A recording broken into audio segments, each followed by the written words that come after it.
ओङ्कारलक्ष्मीरूपेण विष्णोर्हृदयमव्ययम् विष्णुमानन्दमध्यस्थम् ह्रीङ्कारबीजरूपिणी ॐ क्लीं अमृतानन्दभद्रे सत्य आनन्ददायिनी ॐ श्रीं दैत्यभक्षरदां शक्तिमालिनि शत्रुमर्दिनी तेजःप्रकाशिनी देवी वरदा शुभकारिणी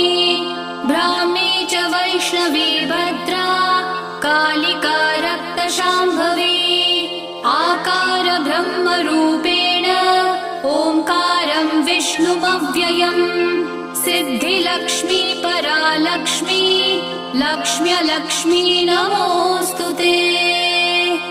सूर्यकोटिप्रतीकाशम्